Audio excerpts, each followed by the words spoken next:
चीन और रशिया ने काफ़ी उनकी मदद की, जो प्रिसाइज अटैक करने की क्षमता है उसको उन्होंने हासिल किया। आपने देखा होगा कि वो उन्होंने ग्राउंड पे जो थे उनके KC-135 उनको टारगेट किया, E-370 को टारगेट किया, और उनके जो एयर बेसिस थे अमेरिकन वो सबको गल्फ रीजन में उनको सबको टारगेट किया। तो ये इसका मतलब उनके पास वो क्षमता है। आयरन डोम सिस्टम देखता है कि जो थ्रेट है वो क्या हमारे टारगेट के ऊपर आ रहा है या ऐसी जो जा रहा है कोई टारगेट नहीं है। अगर वो टारगेट के पास नहीं आ रहा है तो वो उसको नेगलेक्ट करता है, वो कहता है ठीक है जाओ आप, अब बैरन लैंड में जा रहा है, अब जाकर छोड़ देगा उसको। अपनी लेकिन मिसाइल पॉपुलेशन बर्बाद आ रहा है, नहीं जो हमारे VAPs हैं, वनेबल पॉइंट्स हैं, वो पा रहा है, तो वो फिर उनको रिएक्ट करता है। तो अब जब आप क्लस्टर बॉम्बिंग क्या करते हैं, आप एक साथ देखते हैं तो कई सारे वो टुकड़े उसमें से निकलते हैं। तो आयरन डोम जो है कितने टुकड़ों को एक साथ हैंडल करेगा। तो पहले उन्होंने कोशिश किया कि 5 करें, फिर 10 करें, 15 करें, उस वजह से उन्होंने प्रयास करके देखा कि भाई जितने ज़्यादा भेजेंगे उतना ज़्यादा सिस्टम ये असक्षम हो जाएगा।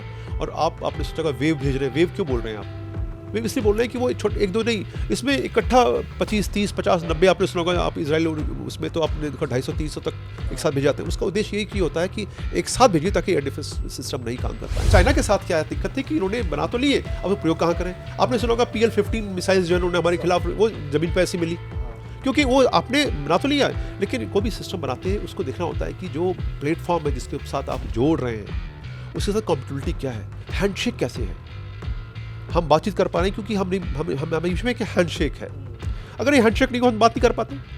तो आप मोबाइल बात करते हैं, दोनों एक फ्रीक्वेंसी में तभी बात कर पा रहे हैं। तो ये जो तारतम्य था वो नहीं उठाया गया और जिसकी वजह से वो उनको हुआ। तो ये बहुत बड़ी कमी है कि वो बना तो लिया लैब में, लेकिन एक्चुअल में क्या परफॉर्म करेंगी उनको भी नहीं पता। किसको विजेता कहेंगे आप?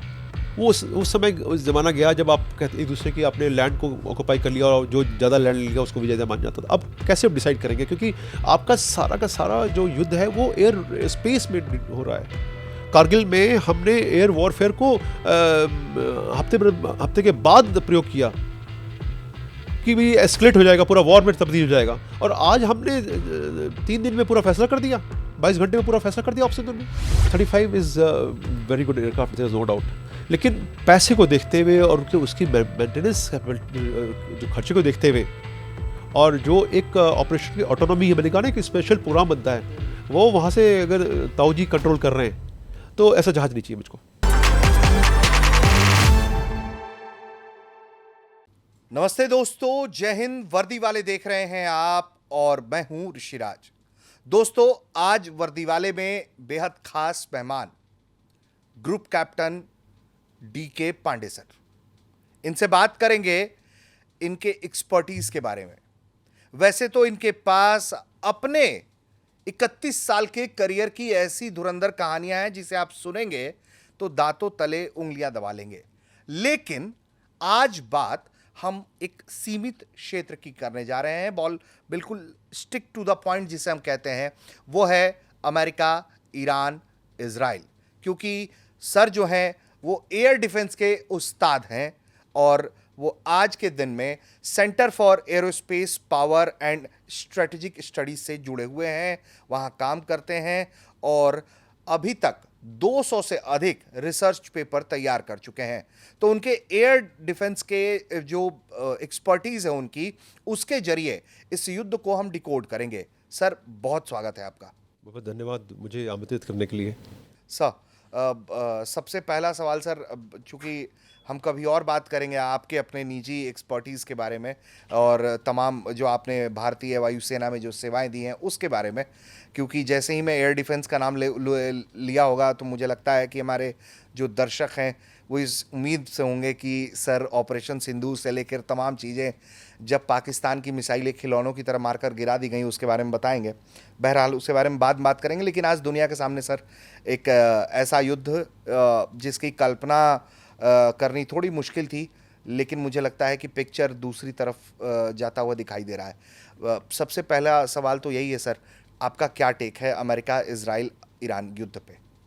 देखिए, भारत हमेशा संवाद और कूटनीति के महत्वपूर्ण पिलर्स की बात करता है कि इनके माध्यम से ही हम हर समस्या का हल सुधार सकते हैं, क्योंकि युद्ध जो है कभी समस्या का समाधान लेकर नहीं आया। वो युद्ध क्योंकि अपने आप में खुद समस्या है, तो आप युद्ध समाप्त करने के बारे में सोचते हैं तो युद्ध से कुछ हासिल नहीं होता। लेकिन निश्चित रूप से कहा जाता है कि युद्ध के माध्यम से आप अपने कूटनीतिक लक्ष्यों की प्राप्ति कर सकते हैं। यहाँ पर कूटनीतिक लक्ष्य क्या थे अमेरिका के, क्या पॉलिटिकल उनके ऑब्जेक्टिव्स थे, क्या मिलिट्री ऑब्जेक्टिव्स थे, ये थोड़ा सा इसमें जो है वो थोड़ी सी खिचड़ी सी बन गई है। क्योंकि समीकरण जिस प्रकार से शुरू हुआ था और जो जिस प्रकार से आज पहुंचा है, जिस हद तक पहुंचा है, हम जो है वो बैटलफील्ड से जाकर अब हम इकोनॉमिक बैटलफील्ड में आ गए हैं, जहां पर कि हम आर्थिक जो है हथियारों का प्रयोग कर रहे हैं और मिलिट्री के जो ऑब्जेक्टिव्स हैं वो आर्थिक उद्देश्यों की प्राप्ति के लिए जो है इस्तेमाल किए जा रहे हैं। तो ये जो बदलाव हो रहा है बताता है कि विश्व जो है एक दूसरे पर, पूरा विश्व आपस में जो देश है वो आत्मनिर्भर नहीं है, वो एक दूसरे पर निर्भर है। और जो नक्शे पर जो लाइनें हैं देशों के बीच में, वो केवल नक्शे पर रह गई, सीमित हो गई हैं। और दुनिया आजकल जो है, आप बैठिए 2 घंटे में आप एक देश से दूसरे देश पहुंच जाते हैं। तो समय एक छोटा सा एक आपके पास इंटरफेस है जो कि एक देश से दूसरे देश में पहुंच जाता है। ऐसे माहौल में जहां चीज़ें हम एक दूसरे के सहयोग करते हैं, आप तनावपूर्ण स्थिति पैदा करते हैं और पूरे विश्व को प्रभावित कर रहे हैं, वो एक दुखदाई है। महत्वपूर्ण ये था कि एक कोविड की मार के बाद हम उभरे, तो स्पेशली मैं डेवलपिंग और अंडर डेवलप्ड कंट्रीज की बात कर रहा हूँ कि वो थोड़ा सा अपने जो है एनर्जी रिक्वायरमेंट्स और फूड क्राइसिस को संभालने का प्रयास कर रहे थे। तब तक रशिया यूक्रेन के बीच में तनाव बढ़ गया और वो अभी तक जारी है। सोचिए कि किस प्रकार से प्रभावित किया है पूरा हमारे एनर्जी सेक्टर को, जो सप्लाई चेन्स हैं पूरे विश्व की किस प्रकार से प्रभावित हुई। तो सभी देश जो है वो आर्थिक रूप से तंगी के माहौल में चल रहे थे। ऐसे में आपने एक और आयाम, क्योंकि मिडिल ईस्ट जो है बहुत ही महत्वपूर्ण क्षेत्र है जहाँ से कि पूरे विश्व का व्यापार जो है उसके हो जाता है। और ऑयल और एलएनजी और गैसोलीन, हम सब पता है कि वो जो विश्व का वर्चस्व है इस क्षेत्र में, तो वो है मिडिल ईस्ट में। और ऐसे देश में, ऐसे माहौल में अगर आप उसको डिस्टर्ब कर रहे हैं तो आप बहुत सारी दुश्वारियों को जो है निमंत्रण दे रहे हैं पूरे सभी देशों के लिए। जिस प्रकार से इजराइल ने और ईरान के बीच में दशकों पुराना जो तनाव था वो बढ़ता ही चला जा रहा था। और इजराइल हमेशा अस्तित्व की लड़ाई के लिए आगे बढ़ता रहा, और उससे जब भी लड़ाई की वो अपने अस्तित्व के लिए किया कि वो अगर नहीं रहेंगे तो अगर उनको नेस्तनाबूद कर दिया जाएगा। और ईरान या बाकी दूसरे जो देश थे वो यही कहते रहे कि इजराइल को समाप्त करो और डेथ टू इजराइल जैसे नारे हमने सुने। बाद में क्योंकि अमेरिका उनको सपोर्ट करता रहा, और हम पूरा विश्व जानता है कि किस प्रकार से इजरायली जो लोग हैं वो उनके प्रशासन में जुड़े हुए हैं, तो उनका पूरा वर्चस्व है वहाँ पर। और निश्चित रूप से जो इजराइल का इंटरेस्ट है वो अमेरिका का इंटरेस्ट हो जाता है, चाहे वहाँ कोई भी राष्ट्रपति रहा हो, उसका झुकाव कहाँ रहता है हमको सबको विदित है। महत्वपूर्ण ये है कि ऐसे हालात में जबकि इजराइल से मिडिल ईस्ट के कंट्रीज़ के बीच में दुराव बढ़ रहा था, अमेरिका को एक बहुत ही महत्वपूर्ण रोल प्ले करना चाहिए था। हालांकि प्रयास किया गया, लेकिन उद्देश्य जो थे वो कुछ और रहे। और जो मैत्री के लिए संबंध की बात हुई, क्योंकि हमें पता है कि कई अकॉर्ड जो है वो साइन किए गए और दोस्ती के बीच में जो दुराव था वो उसको समाप्त करने का प्रयास किया गया, लेकिन कुछ वो हो नहीं पाया क्योंकि आपके एजेंडा दूसरे रहे।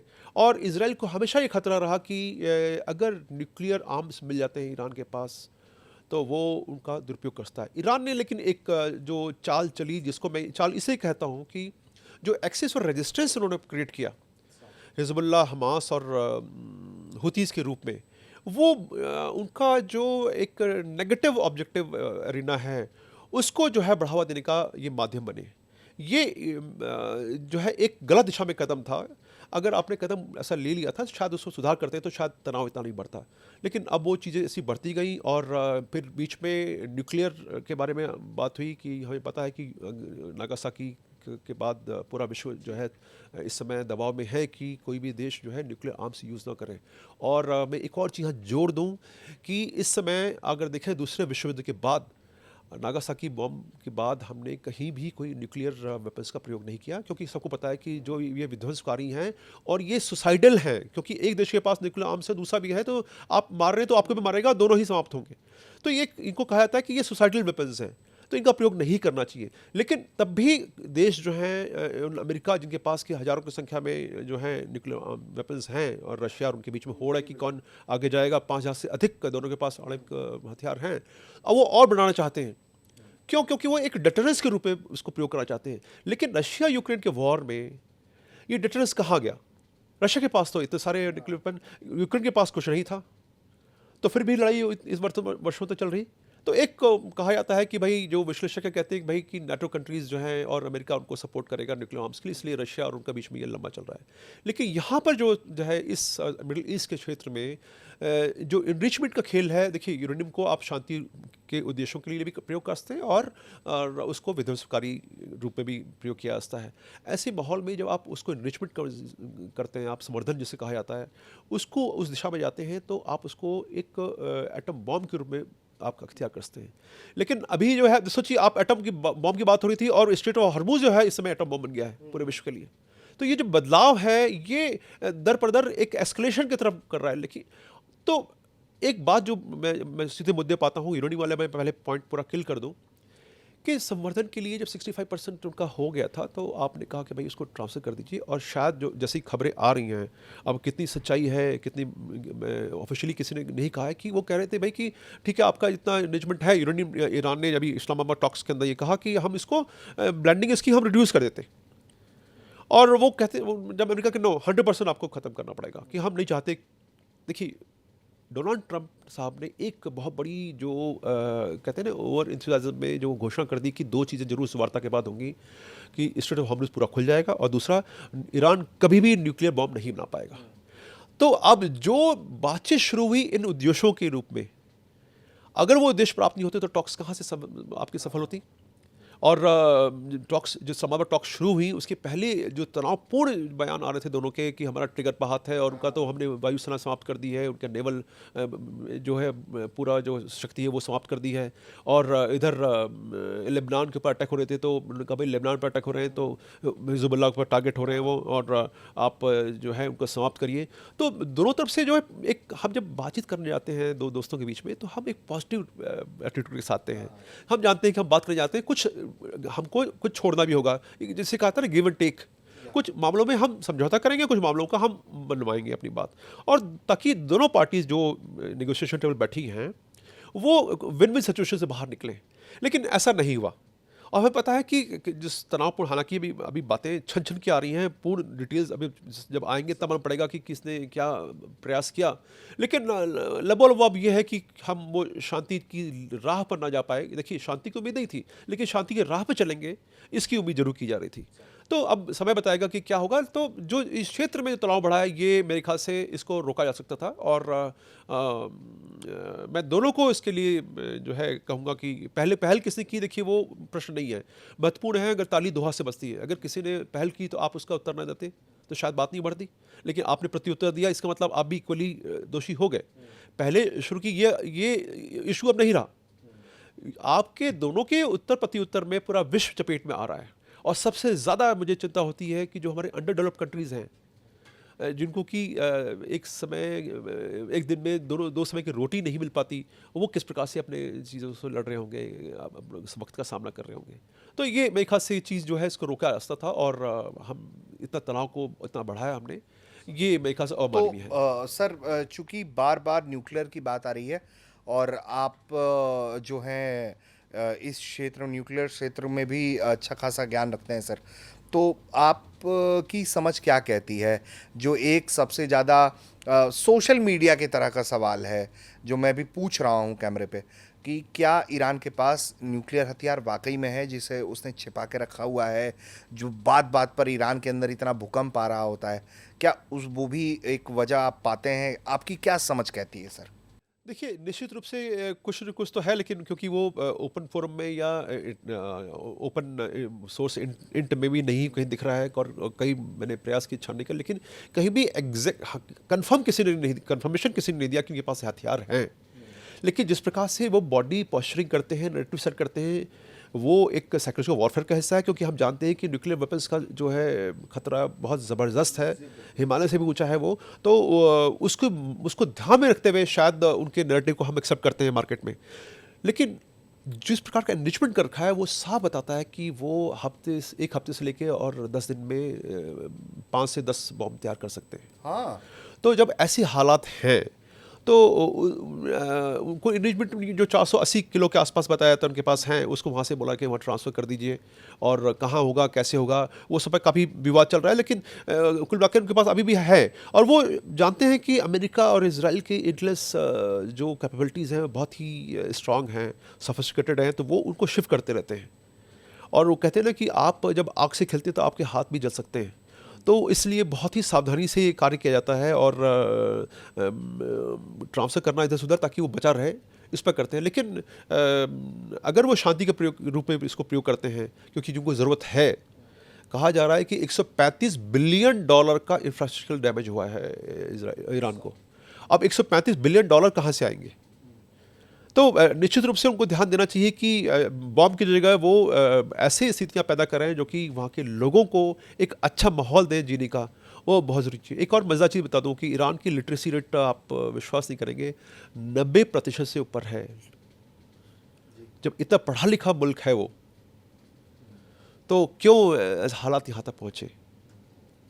ये एक बहुत बड़ा प्रश्न है जो कि मेरे ख्याल से हर एक को पता होगा कि इनके कारणों के बारे में, कि चीज़ें जो धार्मिक उन्माद जो है वो कहाँ किस रूप में जा सकता है, किस स्तर पर जा सकता है, उसका एक उदाहरण है ये। सर, अब मैं बिल्कुल आपके डोमेन में आ जाना चाहता हूं और पहले इसी से जुड़े तमाम सवाल लेना चाहता हूं मैं आपसे। तो एयर डिफेंस कैपेबिलिटीज़ की थोड़ी सी हम बात कर लेते हैं, कि जिस तरीके से चीज़ें अनफोल्ड हो रही हैं और जैसे चीज़ें बदल रही हैं एयर डिफेंस के क्षेत्र में, हमने देखा कि किस तरीके से ईरान रिटेलिएट करता रहा 3800 दिन युद्ध के, और हर अटैक के जवाब में उसने एक वेव अटैक किया। हमने देखा कि जो क्लस्टर म्यूनिशंस हैं उसको क्यों सर एयर डिफेंस सिस्टम्स रोकने में विफल हो जाते हैं, क्योंकि वो हमने देखा कि एक मिसाइल आती है पहले, बिल्कुल वो कैसे जाती है आसमान में और फिर नीचे की तरफ आती है, तो उसमें से 88 म्यूनिशंस निकलते हैं। उसका किस तरह का इम्पैक्ट होता है और एयर डिफेंस क्यों फेल हो जाता है वहाँ पे सर? देखिए, बड़ा मज़ेदार आपने प्रश्न पूछा है, और जितना साधारण ये प्रश्न लगता है उतना अंदर से ये जटिल है। उसका कारण ये है कि ये एक रैट और कैट और माउस का गेम है ये।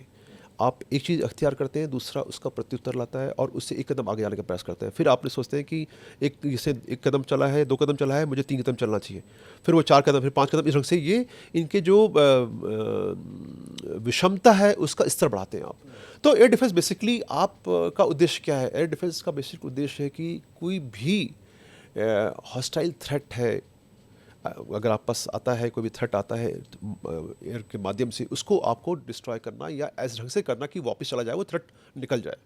तो थ्रेट को आप हटाते हैं। मैं बहुत ही सरल शब्द में बता रहा हूँ ताकि लोगों को बहुत ही क्लियरली आइडिया लग जाए कि कोई भी ये हवा के माध्यम से ही जो है एयर डिफेंस सीमित है। अब एयर डिफेंस 2 रूप से है, एक तो है कि ऑफेंसिव है और दूसरा है कि पैसिव। हम पैसिव के बारे में बाद में बात करेंगे कि किस प्रकार से आम नागरिक को अपने आप को बचाना होता है। लेकिन अभी जो हम ऑफेंसिव एयर डिफेंस की बात कर रहे हैं, एक और मैं टर्म यहाँ में जोड़ दूँ, एयर सिक्योरिटी। आपने सुना होगा कि जो उनके युद्ध मंत्री हैं अमेरिका के, पैट है, तो वो बोलते हैं कि भाई हमारे पास तो एयर सिक्योरिटी है। एयर सिक्योरिटी देखिए, बेसिकली आप एयर सिक्योरिटी जब कहते हैं तो इसका मतलब आप एयर स्पेस में सुपीरियर हैं, मतलब आप एक्सपर्ट हैं, आप जो हैं वहाँ के बादशाह हैं। और बादशाह क्या है कि वो स्वच्छंद होता है, बादशाह कोई रोकने वाला नहीं होता, बादशाह जो है आराम से जो चाहता है अपने हिसाब से वो करता है। क्या वो अमेरिका वो कर पाया या कर पा रहा था? नहीं, क्योंकि हमें पता है कि F-15 उनके टारगेट हुए, उनके जो है F-16 भी टारगेट हुए, F-35 जो KC-135 जो है उनके वो भी टारगेट हुए, और E-3 भी टारगेट हुए। तो ये सब साफ बताता है कि जो एयर सिक्योरिटी थी वो शाब्दिक रूप से थी और वो एयर सिक्योरिटी नहीं थी। हाँ, आप इसको कहते हैं कि भाई आप फेवरेबल एयर सिचुएशन थी कि आप अपने हिसाब से जब चाहिए आपने किया, आपने साइबर अटैक किए, उनको लोगों को उनके जो, जैसे आपने अगर ध्यान हो कि जब मदुरई को जब वहाँ से उन्होंने उठाया अमेरिका ने, तो वहाँ पर सारे के सारे जो एयर डिफेंस सिस्टम थे उनको निष्क्रिय कर दिया गया। तो वही खेल जो है साइबर अटैक के माध्यम से आप हासिल कर सकते हैं। तो वो पहले एक ISR सिस्टम होता है, आप पहले पता करते हैं कि कहाँ या डिफेंस सिस्टम एक्टिव हैं, उसके बाद आप उनको निष्क्रिय करने का प्रयास करते हैं सॉफ्ट किल के माध्यम से, जो कि साइबर अटैक हो गया। उसके बाद जो है आप कोशिश करते हैं कि अगर कोई सिस्टम बाद में आए तो जो पैकेज आता है अटैक के लिए उसमें इलेक्ट्रॉनिक वॉरफेयर में सक्षम जहाज़ों को भेजा जाता है, ताकि वो उनको उनकी एनर्जी देखकर टेक्निकली उसमें ऑन द स्पॉट टेक्निकली उनको जैम करें। तो जब ये जहाज़ वहाँ से आ रहे हैं और ईरान जो है उनको आराम से लक्ष्य कर पा रहा है, तो उसके पीछे निश्चित रूप से उसकी जो कहते हैं ना कि हर युद्ध में आप कुछ सीखते हैं। जो 12 दिवसीय युद्ध हुआ पिछले वर्ष जून माह में, उससे ईरान ने बहुत कुछ सीखा।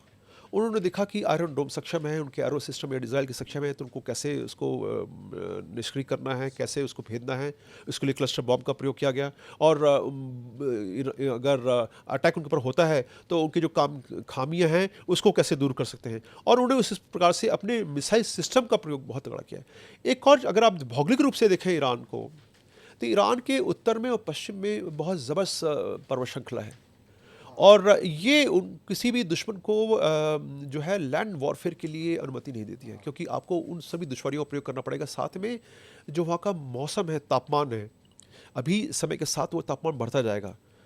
तो जैसे अगर ये युद्ध और 15-20 दिन खींचता है तो अमेरिकी फ़ौज को वहाँ लड़ना बहुत मुश्किल हो जाएगा, क्योंकि टेम्परेचर जो है 45 डिग्री 50 डिग्री के आसपास जब जाएगा तो आप कैसे सर्वाइव करेंगे, आपका सिस्टम कैसे काम करेंगे। दूसरा जो सबसे बड़ा जो दुश्मन है लड़ाई का, वो है आंधियाँ। जब तेज़ हवाएं चलती हैं, धूल उड़ती है, तो आप देख नहीं पाते कि सामने कितनी क्या है क्या नहीं है। तो ये सब जो है लिमिटेशंस इनहेरेंट है जो कि उस सिस्टम में आएंगी।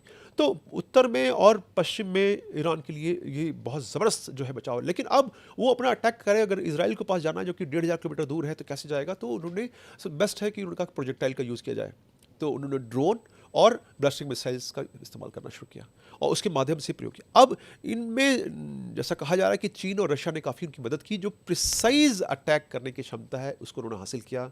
आपने देखा होगा कि वो उन्होंने ग्राउंड पर जो थे उनके KC-135 air to air rifle उनको टारगेट किया, E-370 को टारगेट किया, और उनके जो एयर बेसिस थे अमेरिकन उन सबको गल्फ रीजन में उनको सबको टारगेट किया। तो ये इसका मतलब उनके पास वो क्षमता है। साथ में आपने क्लेम कर रहे हैं कि आपने सारे उनके डिफेंस सिस्टम को ख़त्म कर दिया, आप क्लेम कर रहे हैं उनके सारे जहाज़ों को आपने ख़त्म कर दिया, आप क्लेम कर रहे हैं कि आप पास उनके पास कुछ भी एयरफोर्स बचा ही नहीं। ईरान को पता है कि ये सब होगा। उन्होंने एक कदम आगे चली और उन्होंने ज़मीन के अंदर जो है अपने बंकर्स बनाए, अपने जो है पार्किंग प्लेसेस बनाए, जहाँ पर कि अपने जहाज़ को, अपने एमुनिशंस को, हथियार को रख सकें, उनको भेजना आसानी। अगर आप देखो कुछ विजुअल्स भी आए थे कि पहाड़ी है और उसके नीचे छोटा सा एक द्वार दिख रहा है और उसमें से जो है वो गाड़ियाँ आ रही हैं जा रही हैं। तो देखो जी, आप इतने ऊंचे पहाड़ को पहले कैसे भेदेंगे, और वो अगर आप वो गेट बंद करते हैं तो आपको लगेगा नहीं कि वो कहाँ एग्जैक्टली लोकेशन, उसको प्रिसाइज लोकेशन पता करना थोड़ा सा मुश्किल होगा। तो उसमें ऐसे मौके में ह्यूमन जो मानव आधारित जो इंटेलिजेंस है वो काम करता है। लेकिन ऐसे हालात में आप कैसे करेंगे, क्योंकि जब वो चौकन्ने हैं और कोई आम आदमी वहाँ नहीं पहुँचता है तो बड़ा मुश्किल हो जाता है। तो जब वो इस समय कैसे प्रयोग कर रहे हैं एयर डिफेंस सिस्टम्स का, वो लॉन्चर पैड से मिसाइल लॉन्च कर लिए, मोबाइल ट्रक्स उनके पास हैं, वो आए, लॉन्चर उन्होंने एक्टिवेट किया, आपने फायर किया और भेज दिया जो आपका टारगेट था, वापस अंदर चले गए। और ये लोकेशन चेंज हो रही है, एक जगह फिक्स नहीं है। जैसे उन्होंने कहा कि क्यों लोकेशन चेंज हो रही है, क्योंकि जो सैटेलाइट इमेजरी है अमेरिका के पास 15 से 20 मिनट में एक अपडेटेड पिक्चर मिलती है कि कौन कहाँ क्या है, सैटेलाइट इमेजरी। वही पिक्चर जो है जो ईरान को मिल रही है वो 35 मिनट से 1 घंटे से ऊपर के समय में मिल रही है। यानी कि आप पास 35 मिनट का टाइम है, अगर कोई बदल गया उसमें तो वो पिक्चर बेकार हो जाएगी। तो ईरान को ये पता है कि ये मुझे पास जो समय है वो 10 से 15 मिनट का है, इस बीच में मुझे मूव करना है। तो वो एक जगह अपना बदलता रहता है, ताकि आप अगर सोचते हैं कि वहाँ पर है, वहाँ लक्ष्य है, तो लक्ष्य वहाँ से हट मोबिलिटी बना के रखता है ताकि वो तो ये एक अचूक तरीका उन्होंने किया है, जो कि उन्होंने सबक सीखा पिछले। और सर ये जो अमेरिका के one of the most advance system third की बात की जाए, गल्फ रीजन में बहुत सारे थार्ड बर्बाद हुए, उनके रडार सिस्टम्स बर्बाद हुए जो अरबों करोड़ों रुपए के हैं। उसके डैमेज को कैसे देखते हैं? क्यों अमेरिका की एयर सुपेरियरिटी या एयर डिफेंस मैकेनिज्म वहाँ कोलैप्स करता हुआ दिख गया? क्योंकि हाल में कुछ तस्वीरें हमने देखी हैं जो अल जजीरा ने जारी करी हैं इस सीज़ फायर के बाद सर। तो अमेरिका का एयर डिफेंस क्यों कोलैप्स कर गया? ये अपने आप में सबसे बड़ा सवाल है गल्फ रीजन के अंदर। मोर और लेस इजराइल भी स्ट्रगल कर रहा है, लेकिन जैसा कि मैंने आपसे कहा कि जो क्लस्टर म्यूनिशन ईरान ने मारे और एक बार में 88 म्यूनिशन नीचे गिरते हैं, तो उसको भी रोकने में वो विफल रहा है और उससे डैमेज हुआ है सर। देखिए, अब जब एयर डिफेंस सिस्टम आप प्रयोग कर रहे हैं तो ये तो आप आक्रमण पे है, लेकिन जब आप ब्लास्टिंग मिसाइल्स का प्रयोग कर रहे हैं तो आप वहाँ पर जो ग्राउंड पर लक्ष्य है उनको भेजने का प्रयास कर रहे हैं। जहाज हैं या स्टोरेज है, कमांड कंट्रोल सेंटर्स हैं या एयर बेस से जनरल केवल मात्र आप देखिए कहीं एयर बेस पर अगर अटैक कर रहा है तो उसका उद्देश्य क्या है? एक साइकोलॉजिकल इम्पैक्ट। अब अगर आपका एयरबेस पे कोई गिरता है और भले ही वो वहाँ पर एक छोटा सा गड्ढा हो जाता है, लेकिन वो मीडिया में और पूरे वर्ल्ड में आ जाएगा कि भाई ईरान जो है वो एयर बेस में पहुँचने में कामयाब रहा है। तो ये एक मनोबल को प्रभावित करता है सेना के जो कर्मी हैं उनका। साथ में जो आपके प्लानर्स हैं उनको लगता है भाई कि ठीक है ये अभी यहाँ गिरा, कल को जो हमारे एसेट्स हैं उस पर गिर गए क्या होगा? आपने ये भी खबरें सुनी होगी, जितने भी मिलिट्री के जो यूएस मिलिट्री के लोग थे वो वहाँ से हटा के होटलों में शिफ्ट कर दिए गए। क्यों? क्योंकि पता था कि ये जो है भेज रहे हैं। ये जब आप शिफ्ट करते ही खबर देखिए पहुंची, तो इससे मनोबल किसका डाउन होगा और किसका ऊंचा उठाएगा? तो ये निश्चित रूप से ये सब चीज़ें जो हैं वो आप सब कामयाब रहे। इसलिए जो सीज़ फायर का जो इस्लामाबाद टॉक की बात हो रही है वो क्यों पहुँचे? दोनों हालांकि क्लेम कर रहे हैं कि डोनाल्ड ट्रंप तो देखिए क्या कहते हैं वो शायद कई बार खुद ही जानते हैं। वो बोल रहे हैं कि भाई इन्होंने तो हमसे बोला कि गिड़गिड़ा के बोला भाई आप जल्दी से सीज़ फायर करिए, आइए वार्ता करिए, हम शांति करें। और उसके बनस्पत ईरान भी कह रहा है कि भाई उन्होंने कहा था आप आइए सीज़ फायर के लिए, हमने तो नहीं बुलाया था, हम तो नहीं आ रहे थे, उन्होंने बुलाया, उनके कहने पर आए। तो ये जो एक नैरेटिव सेट करने का प्रयास किया जा रहा है, ये शब्दों के पीछे की मजबूरी भी बताता है कि आदमी कितना जो है इस समय दबाव में है। तो थार्ड और पेट्रोइट की मैं बात कर लूँ कि जो सिस्टम लगाए गए टोटल जो है वो 7 थार्ड सिस्टम्स हैं, जिसमें से 4 यहाँ डिप्लॉयड थे। एक गाम में है, एक साउथ कोरिया में है और 2 इजराइल में है। इस वक्त से जो मोटा मोटा मुझे जो वेगली ध्यान आ रहा है वो ये रहा है। अब आप किसी को लक्ष्य भेजना चाहते हैं तो आपको पहले देखना होगा। हम एयर डिफेंस में कहते हैं detection is the first step. आप डिटेक्ट करते हैं, उसके बाद उसको देखते हैं कि जो डिटेक्ट किया वो सही है, मैं दुश्मन है या दोस्त है, और उसके बाद फिर आप उसको मारने के लिए सोचते हैं कि मैं इसको मिसाइल का प्रयोग करूं या जहाज़ भेजूं या सोल्जर फायर मिसाइल्स का यूज़ करूं, रेंज और वो सब एलिमेंट्स को देखने के बाद। और फिर तीसरा, जब एक बार आप एक्वायर कर लेते हैं तो सोचते हैं कि भाई मारूं कि नहीं मारूं। जैसे मान लिया आपने एक ट्रांसपोर्ट एयरक्राफ्ट को जिसमें कि यात्री बैठे हैं उस पर आपने लक्ष्य हासिल कर लिया, क्या उसको मारना चाहेंगे? क्या 250 लोगों को आप मारना चाहेंगे? ये वक्त डिपेंड करता है कि हॉस्टाइल एनवायरनमेंट में है कि पीस टाइम में है। पीस टाइम में जब डेफिनेटली आप मारना नहीं चाहेंगे, बल्कि कहेंगे आप डाइवर्ट हो जाओ भैया, आप चले जाओ, 250 लोगों की जान जाएगी, तो वो स्टेप भी बहुत महत्वपूर्ण होता है। तो डिटेक्शन के लिए तो थर्ड पास की जो सिस्टम था डिटेक्ट करने के लिए, आपने उसको जो है टारगेट कर दिया, आपका थर्ड सिस्टम बेकार हो गया। और इतने कॉम्पिटिटिव सिस्टम्स में इसमें क्रू जो है वो 50 से 60 लोग ज़रूरत है इसमें जो कि वो काम करते हैं। तो अब थर्ड को मेंटेन करना इतना आसान नहीं है। प्लस आप जो गोला बारूद यूज़ करते हैं, जो भाई आपने एक्वायर कर लिया, अब आपको कुछ तो बारूद यूज़ करना पड़ेगा। उसकी कीमत $3 मिलियन डॉलर्स जो आप खर्च कर रहे हैं। और ड्रोन आया जिसकी ड्रोन की हार्डली कीमत है 25 से 30 हज़ार डॉलर, और आप उसको लिए आप 2 मिलियन 3 मिलियन कर रहे हैं। पेट्रोइट के अंदर और भी ज़्यादा है कॉस्ट, उसकी मिखा से 10 मिलियन डॉलर के आसपास है। तो ये एक इकोनॉमिकली जो है वो एसिमेट्रिक वॉरफेयर हो गया ये। तो सर इसमें एक सवाल मेरा ऐड ऑन है कि क्या एयर डिफेंस मैकेनिज्म ईरान के सामने अमेरिका और इजराइल क्रिएट करने में आपको लगता है कि विफल हो गया है एज ए एक्सपर्ट? मैंने कहा ना कि ये रेस है, चूहे और बिल्ली की रेस है। तो आप जब जैसे आयरन डोम से परेशान हो गए तो उन्होंने सोचा अब क्या किया जाए। तो उन्होंने कहा भाई आयरन डोम क्या करेगा? आप बैठे हैं, अगर मैं 3 लोग आपके साथ एक साथ करें तो क्या आप उनका सामना कर पाएंगे? शायद कर लें, थ्योरेटिकली मैं बोल रहा हूँ, शायद कर लें, रोक लें, कर लें, लेकिन एक आदमी है तो उसका सामना अच्छी तरह करेंगे, और 6 आदमी आ गए तो बिल्कुल ही असंभव है। यही कुछ हुआ है ईरान के एयर डिफेंस सिस्टम, इजराइल के एयर डिफेंस सिस्टम के साथ। उन्होंने कहा भाई कितने आप एक साथ हैंडल करोगे आप? मैं आयरन डोम के बारे में एक बहुत खास बात बता दूं। आयरन डोम के अंदर जो प्रोसेस है, देखिए ये चीज़ ऐसा नहीं कि नई चीज़ है, सैचुरेशन जिसे बोलते हैं, सैचुरेट करना सिस्टम को। आप सैचुरेट करने का जो प्रयास करते हैं तो आप कोशिश करते हैं कि सिस्टम आपका फेल हो जाए, लेकिन आयरन डोम सिस्टम देखता है कि जो थ्रेट है वो क्या हमारे टारगेट के ऊपर आ रहा है या ऐसी जो जा रहा है कोई टारगेट नहीं है। अगर वो टारगेट के पास नहीं आ रहा है तो वो उसको नेगलेक्ट करता है, वो कहता है ठीक है जाओ आप, अब बैरन लैंड में जा रहा है अब जाकर छोड़ देगा उसको। अपनी लेकिन मिसाइल पॉपुलेशन बर्बाद आ रहा नहीं है, जो हमारे वीएपीज हैं, वनरेबल पॉइंट्स हैं, ऊपर आ रहा है, तो वो फिर उनको रिएक्ट करता है। तो अब जब आप क्लस्टर बॉम्बिंग क्या करते हैं, आप एक साथ देखते हैं तो कई सारे वो टुकड़े उसमें से निकलते हैं। तो आयरन डोम जो है कितने टुकड़ों को एक साथ हैंडल करेगा। तो पहले उन्होंने कोशिश किया कि 5 करें, फिर 10 करें, 15 करें। उस वजह से उन्होंने प्रयास करके देखा कि भाई जितने ज़्यादा भेजेंगे उतना ज़्यादा सिस्टम ये असक्षम हो जाएगा। और आपने सोचा वेव भेज रहे हैं, वेव क्यों बोल रहे हैं आप? वेव इसलिए बोल रहे हैं कि वो छोटे एक दो नहीं, इसमें इकट्ठा 25, 30, 50, 90 आपने सुना होगा। आप इजराइल उसमें तो आपने देखा 250, 300 तक एक साथ भेज जाते हैं। उसका उद्देश्य यही होता है कि एक साथ भेजिए ताकि एयर डिफेंस सिस्टम नहीं काम कर पाए। मैं एक पॉइंट और जोड़ दूँ, आपने हाइपरसोनिक जो सिस्टम्स का भी आपने नाम सुना होगा। हाइपरसोनिक क्योंकि बहुत तेज़ी से चल रहा है वो, यानी कि 5 गुना से अधिक आवाज़ की गति से आप अगर चल रहे हैं तो आवाज़ की गति से चल रहे हैं तो आप जब तक आप सोचेंगे तब तक तो वो निकल गया है वो सिस्टम। आप सोचेंगे अच्छा ये दिख रहा है, तब तक आप देखेंगे आप पलक झपका मान पड़ा वो जहाज़ आपके सर पे आ गया। तो गति इतनी ज़्यादा है। तो जो सिमिलरली जो प्रोसेसिंग सिस्टम है एयर डिफेंस सिस्टम्स का, जो कमांड कंट्रोल सिस्टम्स का प्रोसेसिंग सिस्टम है, उनको आप उनकी जो समय अवधि है उसको आप बीट करना चाहते हैं। हाइपरसोनिक्स का इस्तेमाल बेसिकली इसी का, और स्पीड और बढ़ाए जा रहे हैं आप, ताकि जो दुश्मन है उसको इंटरसेप्शन का लेवल उसको समय नहीं मिले।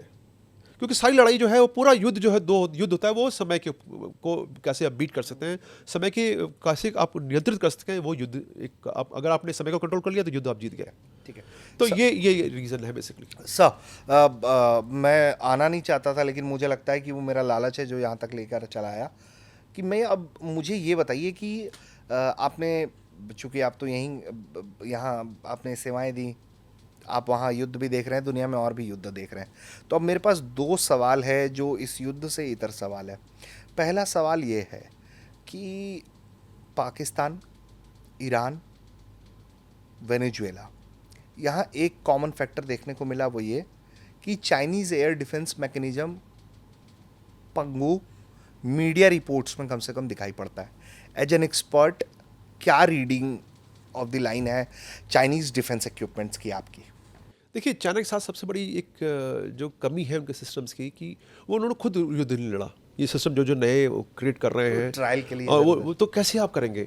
जैसे मैं एक और चीज़ जोड़ दूँ ईरान के क्षेत्र से ही, आपने सुना होगा मिनाब 168। अभी जब वो ईरानी टीम आई तो जहाज़ का नाम उन्होंने रख दिया। क्यों रखा? कि वो मिनाब में जो बच्चों का क्योंकि स्कूल पर टारगेट हो गया था। अब वो क्या हुआ था वहाँ पर उन्होंने एक, आपने सुना होगा प्रिज्म करके एक मिसाइल सिस्टम का इंट्रोड्यूस किया है, बनाया है। ये है प्रिसीजन स्ट्राइक मिसाइल। इसको वो बना तो दिया लैब में, अब उसका प्रयोग हुआ नहीं। बीच में खबरें आई थी शायद रशिया यूक्रेन वॉर में वो उसका प्रयोग कर रहे थे, लेकिन वहाँ पर प्रयोग नहीं हो पाया। अब उसका प्रयोग इन्होंने यहाँ किया। वो जब उस दिन जब वो स्कूल पर जब टारगेट किया गया, स्कूल टारगेट नहीं था, टारगेट था उस बिल्डिंग में IRGC का वो सेंटर जहाँ पर कि मिलिट्री एसेट्स रखे थे। कुछ लोग कहते हैं शायद वहाँ कमांड कंट्रोल भी था, सिस्टम भी था। अब मैं पुष्टि नहीं करता क्योंकि खबरें कहीं ऑफिशियल सोर्स से तब आई नहीं, लेकिन वहाँ पर IRGC का एक बहुत बड़ा हब सेंटर था, टारगेट किया था उस पर। लेकिन ये क्योंकि ये देखिए, आप इतना प्रिसीजन का ज़माना है अटैक में, आप सोचिए कि एक आप बिंदु डिसाइड करते हैं। गल्फ वॉर में आप सोचिए कि वो लेज़र सिस्टम से उन्होंने पहले पूरा होल्ड कर दिया और मिसाइल उसमें जाके जा रही है। इतना प्रिसीजन आपने अचीव कर लिया, इतना कंट्रोल अचीव कर लिया। वो क्या स्कूल में और उनके सेंटर में डिफरेंस। तो ये जो नया टेस्ट किया, वो टेस्ट नहीं किया था, उसकी एक्यूरेसी के बारे में उनको पूर्णतः ज्ञान नहीं था। बिना तो ट्रायल्स के इन्होंने, तो वो कोलेटरल डैमेज है वो जो कि स्कूल का हुआ। अब मैं क्यों उदाहरण दिया मैंने कि चाइना के वेपन सिस्टम देखिए, वो भी उनका चाइना के लिए और प्रसिद्ध है कि वो रिवर्स इंजीनियरिंग में उस्ताद है। हालांकि उन्हीं के निकल करते हुए शाहिद ड्रोन, आपने सुना होगा शाहिद, इसमें तहलका मचा हुआ पूरे विश्व में, ईरान ने बनाया जिसको, उस ड्रोन का रिवर्स इंजीनियरिंग करके बनाया उन्होंने, low cost unmanned uncrew air system, Lucas नाम दिया। तो आप सोचिए कि रिवर्स इंजीनियरिंग का इतना महत्व है कि अमेरिका जैसा देश जो कि को खुद चाहता नकल कर रहा है। वो भी कर रहा है। तो अमेरिका चाइना के साथ क्या दिक्कत थी कि इन्होंने बना तो लिए, अब प्रयोग कहाँ करें। आपने सुना होगा PL-15 मिसाइल्स जो है उन्होंने हमारे खिलाफ वो जमीन पर ऐसी मिली, क्योंकि वो आपने बना तो लिया, लेकिन कोई भी सिस्टम बनाते हैं उसको देखना होता है कि जो प्लेटफॉर्म है जिसके साथ आप जोड़ रहे हैं उसके साथ कॉम्पिटिबिलिटी क्या है, हैंडशेक कैसे है, हम बातचीत कर पा रहे हैं क्योंकि हम नहीं हम हमें इसमें कि हैंडशेक है। अगर ये हैंडशेक नहीं हो हम बात नहीं कर पाते। तो आप मोबाइल बात करते हैं, दोनों एक फ्रीक्वेंसी में तभी बात कर पा रहे हैं। तो ये जो तारतम्य था वो नहीं उठाया गया और जिसकी वजह से वो उनको हुआ। तो ये बहुत बड़ी कमी है कि वो बना तो लिया लैब में, लेकिन एक्चुअल में क्या परफॉर्म करेंगी उनको भी नहीं पता। तो वो ये ईरान युद्ध को वो एक लैब के प्रयोग में प्रयोग कर रहे थे, जैसा कि उन्होंने ऑप्सिंदूर में भारत के खिलाफ PL-15 तो चाइनीज़ मिसाइल सबको पूरा विश्व जानता है, तो उसका वो टेस्ट बैट के रूप में उन्होंने ऑप्सिंदूर में पाकिस्तान के द्वारा अख्तियार किया। लेकिन हमारा S-400 ने जब, क्योंकि ऑप्सिंदूर का जिक्र कर दिया तो मैं गर्व के साथ कहता हूँ कि हमारे जो आक्रमण की क्षमता को देखकर उन्होंने वहाँ के जहाज वो टेक ऑफ करने से उन्होंने मना कर दिया, क्योंकि जानते थे टेक ऑफ करेंगे वहाँ से लक्ष्य टारगेट हो जाएंगे। तो सोचिए 300 किलोमीटर के अंदर कोई जहाज आने की हिम्मत नहीं कर रहा था। वो पता था कि अगर हम टेक ऑफ करेंगे तो आप पता होगा भारतीय वायुसेना के चीफ ने बोला भी, चीफ मार्शल AP सिंह ने बोला भी है कि हमने रिकॉर्ड बनाया, हाँ, दुनिया का लॉन्गेस्ट किल। तो कैसे संभव हो पाया? क्षमता हमारे पास, कैपेबिलिटी थी। तो ये कैपेबिलिटी जो है, ऐसा नहीं कि वो चाइना देख नहीं रहा, वो भी देख रहा है, वो भी चाहता है बनाना चीज़ों को। लेकिन और हम भी, आपने सुना होगा सुदर्शन चक्र जो है आ रहा है और इससे भी बेहतर हम प्रयास कर रहे हैं। हम उस पर आएंगे सर। नहीं, मैं बता रहा हूँ क्योंकि उसका उल्लेख हो रहा है। तो चाइना के साथ सबसे बड़ी दिक्कत क्या है कि वो उनके सिस्टम की क्रेडिबिलिटी जो है वो बिल्कुल भी आप नहीं कह सकते कि क्रेडिबल है। वो उस पर बहुत बड़ा प्रश्न चिन्ह है, क्योंकि ये वेनेजुएला में भी देखा कि हमने कि US ने जैमिंग कर दी पूरे, जिसका मैंने जिक्र भी किया, पूरा सिस्टम आपका निष्क्रिय हो गया और मोस्टली इक्विपमेंट्स उनके पास चाइनीज थे। अब ईरान के अंदर भी डिफेंस मैकेनिज्म बहुत दिख नहीं रहा है कि मोर और लेस अमेरिका के फाइटर जेट्स है, इजराइल के फाइटर जेट्स सक्सेसफुल ऑपरेशन कर ले रहे हैं। देखिए ईरान का बावर सिस्टम करके क्या है, हाँ, बावर 175, वो जो है उनका डिफेंस सिस्टम है, अपना सरफेस टू एयर मिसाइल्स के लिए सिस्टम है, SAM जिसे कहा जाता है। ये इसको उन्होंने चाइना की मदद से काफ़ी अपग्रेड किया। आपने देखा होगा बीच में कि वो बोल रहे थे कि ये पायलट जो उनका रेस्क्यू किया गया F-15 का, वो किससे मारा उन्होंने? वो कह रहे हैं भाई हमारा इनोवेटिव सिस्टम है ये, जिससे कि हमने जहाज को हमने टारगेट किया। तो ये इनोवेटिव सिस्टम कहाँ से आया, कैसे आया? ऊपर तो आपके सारे तो आपके लड़ाई चल रही है इस समय, क्या लैब्स आपकी इतनी सक्रिय हैं, क्या आपके पास वो कंपोनेंट मिल पा रहे हैं, क्या वो मार्केट में एक्सेस है, सप्लाई चेन आपकी टोटली डिस्टर्ब है।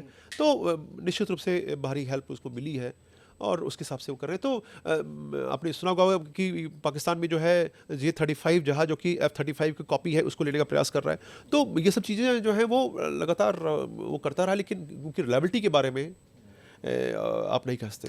हाँ, और वो हम किसी दिन पाकिस्तान के जहाज जो चाइना से है उसके बारे में जिक्र करेंगे। आपको आश्चर्य होगा जब जान के कि किस प्रकार से पाकिस्तान ने चाइनीज़ इक्विपमेंट लिए और उसी वजह से उनके जो सिस्टम थे वो भी जो है बर्बाद हो गए।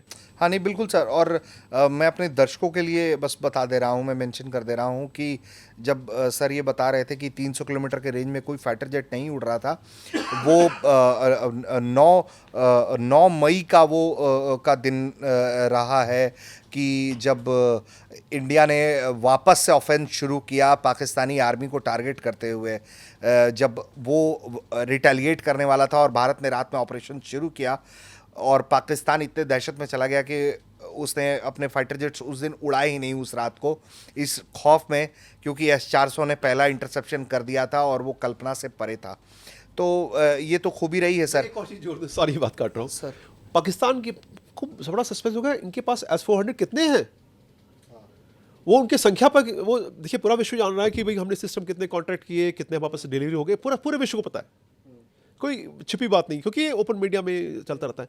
वो कह रहे नहीं, ये गलत नैरेटिव सेट किया हुआ है कि इनके पास 3 सिस्टम है, इनके पास सभी सिस्टम नहीं, इनके पास तो कम से कम 10-15 सिस्टम है। ये खौफ किया। और आपको ये भी आश्चर्य होगा कि उन्होंने एक अपने फौजी साहब को उन्होंने एक पुरस्कार भी दिया कि भाई उन्होंने S-400 को टारगेट किया। फिर प्रधानमंत्री मोदी आदमपुर गए और उन्होंने वो दिखाया कि देखो S-400 ये जिसको टारगेट करें यहाँ रखा है। वो जिक्र कभी करें, बड़ा इंटरेस्टिंग हो जाता है वो सब। बिल्कुल सर, वो तो मुझे लगता है कि इंफॉर्मेशन वॉरफेयर जो है वो भी आज की ज़रूरत है। खैर हम आगे आएंगे। एक कमेंट और सर आपका एयर डिफेंस पे लूँगा मैं, फिर मेरे पास पायलट वाला सवाल है। तो इंडिया के एयर डिफेंस को कैसे रेट करेंगे आप? नॉट बिकॉज कि आपने सर्व करा है, वो प्राइड है, उसके हिसाब से we are the greatest among everyone, लेकिन एज एक्सपर्ट जब आप क्रिटिकली एनालाइज करें आप, और अगर आप कह सकें तो। नहीं देखिए, इसमें ये खुली किताब है। अभी जो चीज़ें बन रही हैं कि ओपन मीडिया में काफ़ी कुछ आया हुआ है, और स्पेशली ऑफ के बाद तो मतलब बहुत लोगों को पता है कि ICCS भी कुछ चीज़ है भारत के पास। इसके बारे में लोगों को पता नहीं था, हालांकि ओपन डोमेन में था, ऐसा नहीं था कि नहीं था, ये था।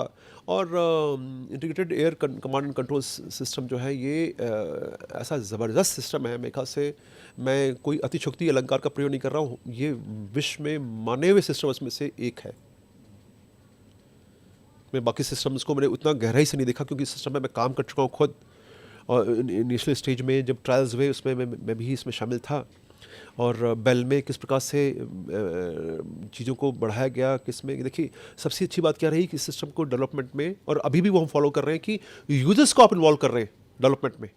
जब यूजर्स इन्वॉल्व होता है डेवलपमेंट में तो चीज़ बेहतर आती है, क्योंकि आप एक कागज़ पर आपने लिख दिया कि ये हमको सिस्टम चाहिए जिसमें कि ये खूबियाँ हो ABCD और XYZ, लेकिन वो और हो सकता है कि वो टेक्निकली आप बना भी दें, लेकिन वो यूजर्स के लिए कितने काम की हैं और किस हद तक आएंगी, वो जब तक आप नहीं जानेंगे तब तक वो आप एक सफल सिस्टम नहीं। ये एक बहुत बड़ा उदाहरण है कि how users involvement can create a very very exceptional system is ICCS system which is there with us. तो ये हमारा एयर डिफेंस सिस्टम देखिए, हमने बहुत लेट ध्यान देना शुरू किया।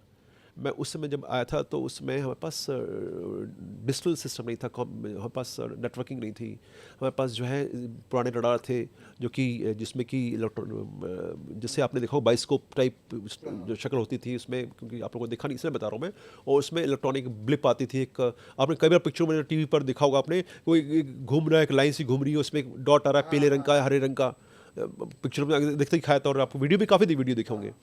तो ये जो है उसमें आपको डिसाइफर करना पड़ता था कि ये जहाज है नहीं है, मूव कर रहा है नहीं कर रहा है, कहाँ जा रहा है, दाएं जा रहा है बाएं। अभी सिस्टम जो इतने एडवांस हो गए हैं कि आपको पूरी इन्फॉर्मेशन मिल रही है, डायरेक्शन मिल रहा है, हाइट मिल रही है, उसका जो है किस दिशा में जा रहा है और कहाँ है, आप हर एक चीज़ सिस्टम पर निकालते हैं, एक बटन क्लिक करिए और आपको सब कुछ मिल जाएगा। ये एडवांसमेंट हुई है कि आप पहले इस समय ज़्यादा लगता था, और अब समय जो है एक क्लिक बटन में हार्डली फ्यू सेकंड्स में आपको पूरा डेटा मिल जाता है। ये डिफरेंस है। और उसके बाद यूज़र फ्रेंडली, आप देखिए अगर आपके सामने 50 जहाज हो, इसमें से कौन सा दोस्त है कौन सा दुश्मन है कैसे पता चलेगा? ऐसे सिस्टम बड़ा क्लियरली आपको मालूम पड़ता है कि दोस्त कौन है और दुश्मन कौन है, तो आपका डिसीजन मेकिंग आपकी कैपेबिलिटी बढ़ जाती है। सर चूँकि आपने कहा कि एज एक्सपर्ट भी आप ये कह सकते हैं कि one of the greatest air defence mechanism हमारे पास है, उसको लेकर मैं एक और बात कहना चाहता हूँ कि NSA साहब ने भी कहा था एक सम्मेलन में कि एक सैटेलाइट इमेजरी दिखा दो जो उसने हमको हिट कर दिया हो। उनके पास एक सैटेलाइट इमेजरी नहीं है। तो ये बात की हमने देखा कि, और वो कुछ वीडियोस भी हमने देखे जब ड्रोन्स आ रहे थे या मिसाइलें आ रही थी, इंटरसेप्शन हो रहा था, नीचे लोग जस्ट मना रहे थे कि ये मारा वो मारा। तो आकाश डिफेंस सिस्टम्स की भी अगर हम बात करते हैं, 400 की बात की, आकाश को भी आप उतना ताकतवर देखते हैं कि इट इज़ इंडिया का ये सबसे बड़े अचीवमेंट्स में से एक बड़ा अचीवमेंट है कि इंडिया के पास अपनी तकनीक है? ये देखिए ये बिल्कुल स्वनिर्मित है, देयर इज़ नो डाउट। अब मैं एक और चीज़ मैं दर्शकों की क्लैरिटी के लिए बता दूँ, IACCS जो है वो एक सिस्टम ऑफ सिस्टम्स है, यानी कि इसमें एक चीज़ नहीं है, इसमें कई सारे सिस्टम हैं, उनका समायोजन की एक जगह की गई है। ये आप कहते हैं कि नेटवर्क सेंट्रिक ऑपरेशंस का एक बहुत बड़ा नमूना है। लेकिन आप जब आकाश बात करते हैं तो आप एक सिस्टम की बात कर रहे हैं। आकाश जैसे कई सारे सिस्टम ICCS का हिस्सा है जो पब्लिक डोमेन में नहीं है। पब्लिक डोमेन में कुछ है कुछ नहीं है, लेकिन है। आप मैं को हर देश करता है, जिस प्रकार से मैं मोटा-मोटा शब्द बता रहा हूँ आपको कि एक सिस्टम है कि आप सेंसर्स हैं, आपने जो है ऐसे सेंसर रखे हैं जो कि छोटे टारगेट को पिकअप करें, ऐसे सेंसर भी हैं जो कि हाई लेवल टारगेट को पिकअप करें, क्योंकि एक सिस्टम से सारे नीचे से लेके ऊपर तक आप सिस्टम सारा टारगेट पिकअप करना आपके लिए मुश्किल है, क्योंकि इसमें इनहेरेंटली टेक्नोलॉजिकल लिमिटेशंस हैं। तो आप कई सारे सेंसर लगाते हैं, उसके बाद दूरी हर एक लिमिट है, कोई 100 किलोमीटर का है, कोई 200 का है, कोई 300 का है, कोई 500 का है, जो ज़्यादा दूर का है तो फिर छोटे टारगेट नहीं पिकअप कर सकता। तो वो सब जो लिमिटेशंस आती हैं सबको देखते हुए हमने एक सीरीज ऑफ सेंसर्स लगा रखा है पूरा। ये सारे सिस्टम जो पिक्चर देते हैं और उसको सारा जो है आप एक साथ करके मास्टर करके उनको एक पिक्चर क्रिएट करते हैं, जो कि एक प्रोसेस पिक्चर जाती है और सब यूजर्स को जाती है। ये यूज़र कौन है? जो कि मिसाइल सिस्टम में बैठे हैं, जो जहाज़ के साथ बैठे हैं, जो डिसीजन मेकर्स हैं, फील्ड कमांडर्स हैं, सबको दी जाती है आवश्यकता के हिसाब से, क्योंकि ज़्यादा भी रहेगा तो आप कंफ्यूज हो जाएंगे। तो ऐसे सिस्टम को आपने किया और उसके बाद जो कमांड एंड कंट्रोल सिस्टम में बैठा है, जो ICCS नोड में बैठा है, जो डिसीजन ले रहा है कि भाई ये थ्रेट आ रही है, इसमें एक जहाज है तो मैं 10 जहाज क्यों मैं भेजूँ? तो एक कोई भी वेपन जो सक्षम होगा उसको लेने के लिए उसको कहता है ओके टारगेट, कि इसको बोलते हैं इकोनॉमी ऑफ एफर्ट, और आप ओवर कमिट नहीं करते चीज़ों को। एक ही जहाज पर 4 आप अगर वेपन्स यूज़ करेंगे आप उसको ज़ाया कर रहे हैं, क्योंकि दुश्मन चाहता है कि आप वेस्ट करें। तो एक ड्रोन भेज दिया, आपको पता नहीं है कि वो ड्रोन, आपको तो एक ब्लिप दिख रही है और वो हेलीकॉप्टर भी उसी स्पीड चल सकता है, और अब तो फाइटर अनक्रूड अपना जो है फाइटर भी आ रहे हैं, टर्की ने बना दिया है। और बिल्कुल सर। तो ये सब जब आ रहे हैं तो इनकी स्पीड भी काफ़ी है, तो बड़ा मुश्किल होता है आपको पता करना कि वो ड्रोन है कि नहीं। तो आप इसको कमिट करेंगे, आप कमिट करेंगे तो नीचे पे ज़्यादा होगा। तो ये इस प्रकार से डिकॉयज और डमीज जो है वो भेजते हैं। बाय द वे ऑप्शन में हमने भी कई सारे हाँ बिल्कुल सर, बिल्कुल। और वो नहीं, वो जिक्र हो गया तो मैं बता दूं कि हमने इस तरीके के जो आमतौर पर मिसाइलों के कैपेबिलिटीज़ को चेक करने के लिए जिन प्रोजेक्टाइल्स का हम इस्तेमाल करते हैं टेस्ट एंड ट्रायल्स के लिए, क्योंकि वो एक गति देते हैं, विमान की गति लेते हैं उड़ान के वक्त में, और मिसाइल को हम इंटरसेप्ट करते हैं। जब हमने वो उड़ाया तो पाकिस्तान को ये लगा कि भारत के फाइटर जेट्स आ रहे हैं और उन्होंने अपने डिफेंस सिस्टम ऑन किए और फिर तो ये सब एक नेचुरल प्रक्रिया। लेकिन अब आप सोचिए उसने किया, लेकिन क्या हम करना चाहेंगे? ऐसा हमें नहीं करना चाहिए। हम कर सकते हैं क्योंकि ये लिमिटेशंस हैं। तो इसके लिए आपको तैयारी करनी पड़ती है, आपको इस ढंग से करना पड़ता है कि हम क्या कैसे करें कि ये चीज़ हम ऐसी गलती ना करें। तो ICCS वो सिस्टम है। आकाश एक सिस्टम है जो कि आपका surface to air missile system है, जो कि आपका उस परिधि में जितनी उसकी रेंज है उसी दूरी में कोई भी टारगेट आएगा उसको डिस्ट्रॉय करेगा वो। सर इसकी बात कर ली, हम वापस से सब्जेक्ट पे चलते हैं, ईरान पे, अमेरिका इजराइल पे। आप इसको अगर फ्रेम करने के लिए मैं कहूँ आपसे, तो क्या आप इसको दुनिया का पहला AI युद्ध मानेंगे क्या? देखिए, मैं पहला युद्ध तो AI का हालांकि उस रूप से उस स्तर पर प्रयोग नहीं हुआ। मैं गल्फ वॉर को मानूंगा, जहाँ पर की चीज़ों को जो है वो टोटली आपने नेटवर्किंग को और ऑटोमेशन को और AI का आपने प्रयोग किया, उस स्तर पर नहीं था जो आज है। आज तो हम लगभग हर एक हमारा सिस्टम जो है AI से प्रभावित है। हम टारगेटिंग भी AI की मदद से कर रहे हैं। US ने जो लूकस तैयार किया, और इसके अलावा इजरायली वायुसेना के बारे में जानकारी है कि द अल्केमिस्ट और द लेवेंडर और स्कैरपेल सब यूज करते हैं वो लोग, कि उन्होंने AI मैकेनिज्म से टारगेट किए ठिकानों की पहचान करवाई जी। तो और इसको लेकर आप मानेंगे कि ये AI ड्रिवन वॉर जो है ये आगे चलकर और खतरनाक होता चला जा रहा है? देखिए, एक AI का प्रयोग जो है एक या फिर स्वॉर्म ड्रोन्स भी है वो AI मैकेनिज्म से ऑपरेट कर रहे हैं? नहीं, ये स्वॉर्म ड्रोन्स बहुत बड़ा खतरा है आपके लिए। जैसे लैंड माइन्स हैं, ऐसे स्वॉर्म ड्रोन्स भी हैं, क्योंकि अगर आप स्वॉर्म ड्रोन्स जा रहे हैं, अभी तो देखिए जब तक आपके कंट्रोल में है और वो करंटली लिंक्ड हैं तब तक तो आप नियंत्रण कर रहे हैं, लेकिन आपके नियंत्रण के बाहर अगर चले गए तो वो सब ड्रोन कहाँ पर अटैक करेंगे आप सोच सकते हैं। तो इससे डैमेज जो है हम जो नहीं चाहते वो भी उन पर भी हम अटैक कर सकते हैं। तो स्वॉर्म एक डेडली सिस्टम जिसमें आप कई सारी चीज़ें एक साथ कर रहे हैं। जैसे मधुमक्खी छत्ता हो गया तो एक साथ मधुमक्खी टूट पड़े तो आप कितना बचेंगे कितना नहीं बचेंगे, और जो लोग भी आसपास रहेंगे वो सब पर मधुमक्खियाँ कूद जाती हैं। तो उस समथिंग उसी तरह से मैं सरल भाषा में इसलिए बता रहा हूँ ताकि लोगों को समझ में आ जाए कि स्वॉर्म कितना खतरनाक है, कि अगर आपने क्रिएट कर दिया और आपके नियंत्रण में है तो आपका प्रयोग कुछ भी कर सकते हैं। सिमिलरली FPV ड्रोन है, फर्स्ट पर्सन व्यू, आपने ड्रोन सुना होगा। अब आप सोचिए कि आपने आराम से जो है आपने देख लिया, भाई बता दिया कि ये चीज़ है जो कि हमको पकड़नी है। वो बंदा जा रहा है और आप कंट्रोल कर रहे हैं, आपने देखा नहीं यार ये बंदा नहीं है, कोई और बंदा है, फिर आपने मोड़ के देख रहे हैं कहाँ है वो, और आप पूरा कंट्रोल करके, और ये इंश्योर कर रहा है कि 100% सक्सेस मिले आपको, नंबर 1। नंबर 2, अननेसेसरी आप कमिट नहीं कर रहे हैं कुछ और, आपके आपका जो है इकोनॉमी ऑफ एफर्ट्स हो गया ना, आपने मतलब कम प्रयास में सब कुछ हासिल कर लिया। तो ये सब चीज़ें जो हैं वो एआई के माध्यम से आप हासिल कर पा रहे हैं। एआई से डिसीजन मेकिंग फास्टर हो रही है, क्योंकि आपको जो पिक्चर है उसमें जो जितना भी गैप्स हैं उसको आप फिल कर पा रहे हैं एआई के माध्यम से। ये अपने आप में बहुत अच्छी चीज़ है। लेकिन अगर यही चीज़ें एंटी सोशल एलिमेंट्स के हाथ में चली जाती हैं तो इसका दुरुपयोग भी होता है। इसलिए जो है एआई एक हमारे लिए एक अच्छी चीज़ भी है, तो एक खतरे की घंटी भी है। सर, अब मैं उस सब्जेक्ट पे आना चाहता हूँ जिसको लेकर दुनिया भर में चर्चा हुई कि why America is super power. 48 घंटे बाद अपने पायलट को निकाल लिया अमेरिका ने। एक पायलट को पहले निकाला और फिर बाद में निकाला। मुझे ये जो पायलट रेस्क्यू ऑपरेशन किया अमेरिका ने, मेरे ख्याल से इजराइल की भी मदद ली ही होगी उसने। इसको सर क्या डिकोड करेंगे आप मेरे लिए, दर्शकों के लिए? देखिए, अमेरिका को तलाश है वो इनरिच्ड यूरेनियम कहाँ है। उद्देश्य ये था कि हम उसको खोजें, और वो उसके प्रयास में लगे हुए थे। और साथ में ये था कि कुछ और टारगेट अगर मिल जाता है, क्योंकि वो आपने ख़त्म कर दिया और नए नए सिस्टम अगर आ रहे हैं, और आपको पता है कि भाई वहाँ कोई सिस्टम नहीं, लेके आपने देखा कि सिस्टम आ गया है, क्योंकि मैंने कहा ना कि 15-20 मिनट के गैप में चीज़ें मूव कर रहे हैं ताकि आपको जो है एलिमेंट ऑफ सरप्राइज जो है वो ले लें। तो अगर को मिले तो उसको आप टारगेट करें। तो ये एक जो ऑफिशियली डिक्लेरेशन किया गया कि ये डायनामिक टारगेटिंग के लिए मिशन था। जब ये जहाज़ आए तो इनको डायनामिक टारगेट के लिए दिया गया, लेकिन IRGC के जो एलिमेंट्स थे या डिफेंस सिस्टम थे उनको ये दिखाई पड़े, उन्होंने उसको टारगेट किया। और किस्मत से दोनों पायलट ने इजेक्ट किया। एक पायलट को तुरंत ही रेस्क्यू कर लिया। रेस्क्यू के लिए बहुत बड़ी टीम आती है, और जो दूसरा पायलट था वो कहा जा रहा है कि लगभग 5-6 हज़ार फीट की गहराई में गिरा। और वो वहाँ पर मैंने जैसे पहले जिक्र किया कि पर्वत श्रृंखला है, तो उस पर्वत श्रृंखला के बीच में आप गिरते हो तो कहाँ होगे, कहाँ नहीं पड़ेगी, और कम्युनिकेशन कैसे होगा, क्योंकि आपने देखा हो मोबाइल में भी जो है आप अंदर रहते हैं तो दिक्कत होती है, बोलते हैं मैं बाहर आके बात कर रहा हूँ।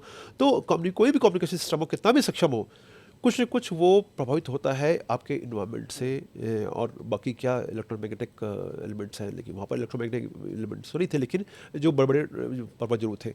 अब वो कभी कहा जा रहा है कि शायद उनका घुटना जो था वो भी उनका टूट गया था, और वो काफ़ी कहते हैं सीनियर कर्नल साहब थे वो, और वो चढ़े पहाड़ी पर और वहाँ आके उन्होंने उनको कांटेक्ट किया, और उसके बाद वो टीम आई।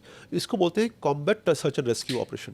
इसके बीच में क्या होता है कि आपके हेलीकॉप्टर्स भी आते हैं, साथ में एक टीम आती है जो कि हेलीकॉप्टर से रक्षा कर रही होती है। आपने सुना होगा काफ़ी बड़ा पैकेज आया था, ये 1-2 जहाज़ नहीं थे, इसमें 3 तो हेलीकॉप्टर ही थे और F-15 थे। उसके बाद एयर टू रिफ्यूलिंग रखा गया था ताकि ये जहाज़ कोई अगर जा रहे हैं ऑपरेशन में इन्वॉल्व है तो, क्योंकि ये बहुत ज़रूरी था उनके लिए ये पायलट को रेस्क्यू करना, क्योंकि अगर ये पायलट IRGC के हाथ में हो जाता तो जो इस्लामाबाद टॉक्स हुई थी उनका रूपरेखा दूसरी होती। पब्लिक एम्बैरेसमेंट, अमेरिका की ह्यूमिलिएशन बहुत ज़बरदस्त, बहुत ज़बरदस्त होता। और ये एक अमेरिका, देखिए ईरान ने ऐसा नहीं कि वो बुलाने की कोशिश नहीं की। ईरान तो अभी बोल रहा है आप नेवल ब्लॉकेट करने जा रहे हैं, आप अपनी खबरों में ये आ रहे हैं अपनी नाक क्यों कटवाना चाहते हैं, क्यों आ रहे हैं आप, वो ऐसे चीज़ें भी बोल रहा है वो। लेकिन निश्चित रूप से चुनौती इतना आसान नहीं है, और स्पेशली अब आप जो सोच रहे थे ईरान के बारे में, वो निश्चित रूप से उसमें कहीं ना कहीं कुछ गैप्स हैं जो कि आपके सोच में जो प्लानिंग की उसमें मिले आपको। तो आपको उससे सीखना चाहिए और आप वो काम ना करें जिससे कि आपको डैमेज हो। इस बात का ध्यान, या अगर आप कमिट कर रहे हैं इसका मतलब आपने ऑलरेडी उन इश्यूज़ को एड्रेस कर लिया है। सर, मैं एक्चुअली इसी पायलट ऑपरेशन के बारे में पूछ रहा था। तो इस दौरान जो एयर डिफेंस कैपेबिलिटी ऑप्शंस या तौर तरीके अमेरिका ने अपनाए, उसको बताना चाहेंगे क्या? क्योंकि ईरान के अंदर, इस्फान के अंदर, शहर से बहुत ज़्यादा दूर नहीं, 50-60 किलोमीटर की दूरी रही है जहां ये ऑपरेशन हुआ, बताया जाता है। IRGC का डिफेंस मैकेनिज्म या ऑफेंस मैकेनिज्म क्यों नहीं बहुत ताकत दिखा पाया, इस ऑपरेशन को फेल क्यों नहीं कर पाया? क्योंकि भले ही अमेरिका का कहना है कि उसके C-130 जो डिस्ट्रॉय किया क्योंकि फंस गया था, उड़ नहीं सकता था। ब्लैक हॉक को डिस्ट्रॉय किया। हाँ। दो है, एक भी नहीं दो है। हाँ। तो इसलिए जो आप जैसे जो संशय आप कर रहे हैं वो हर एक होता है कि भाई कि आप कॉज एंड इफेक्ट रिलेशनशिप नहीं बैठ पा रही है, कि वो कैसे आप गए और बोला कि वो जहाज बैठ गया और आप कर रहे हैं आपने मुझे डिस्ट्रॉय करना पड़ा क्योंकि वो खुफिया चीज़ें नहीं है, आपने डिस्ट्रॉय किया, किसी को कोई देखने वाला नहीं, आप जो बोलेंगे हम तो वही मानेंगे। जैसे वो बोलते हैं कि वहाँ पर 4 लाख लोग मर गए, 3 लाख लोग मर गए, आप गाजा में सुनते हैं, वो कौन है वहाँ जो कि हेड काउंट्स कर रहा है, वो हेल्थ मिनिस्ट्री कौन है, ये हेल्थ मिनिस्ट्री। तो वो सब प्रश्न चिन्ह है, लेकिन अब हमारे पास कोई और सोर्स नहीं है तब उसे मानते। तो अमेरिका ने कहा भाई कि ये तो जहाज में कुछ तकनीकी खराबी आ गई और ये टेक ऑफ नहीं कर मतलब नहीं हो पा रहा था, तो ये जा रहा है C-130 ऐसे लैंड नहीं करता है, बड़ा जहाज है, इतना आसान नहीं है जितना कि जिस ढंग से कहानी हमको जो कहा जाता है ना, सॉरी मैं पार्टन माई लैंग्वेज, वो कहते हैं ना चूरन खिलाना। तो ये जो जिस प्रकार से वो बेचने का प्रयास कर रहे हैं अपने बात को, वो थोड़ा सा हजम करने लायक चीज़ें ही हैं, लेकिन निश्चित रूप से ये चैलेंजिंग ऑपरेशन था, इसलिए कि आप उस बंदे को बचाना है, उसकी लोकेशन हालांकि इसने ट्रांसमिट कर दिया था तो लोकेशन आपको मिल गई थी, लेकिन अब जब दूसरे लोगों ने जिसको टारगेट किया, जो INC की टीम है वो देख रही है, टारगेट कर रही है, और उनका जो ब्लैक हॉक जो हेलीकॉप्टर थे वो भी उनको भी टारगेट किया गया। तो ये सब आप इतने सारे लोगों के बीच में, और साथ में $50,000 का इनाम घोषणा कर दी थी INC ने, वो टीवी पे, ईरानी टीवी पे आ गया था कि जो भी मार के लाएगा या जिंदा पकड़ के लाएगा उसको ये $50,000 देंगे। वो सोचिए जहाँ पर कि लोग तरस रहे खाने के लिए, और हजारों में कहते हैं पूरे दिन भर की उसके लिए 1 करोड़ रियाल चाहिए आपको, 1 करोड़ रियाल चाहिए आपको एक दिन के लिए खाने पीने के लिए, कैसे आप जिंदा रहेंगे आप। तो वो $50,000 मिल रहे हैं, तो लोग निकल पड़े। अब अमेरिका ने क्या किया, उनका यार ये तो मारे जाएगा बेचारा बंदा हमारा नेसेसिटी, तो उन्होंने एक CIA ने एक निकाला खबर कि भाई मिल गया यूरेका मिल गया, हमारा हमने पायलट हमारा मिल गया है, अब कोई दिक्कत नहीं, हम मिल गया।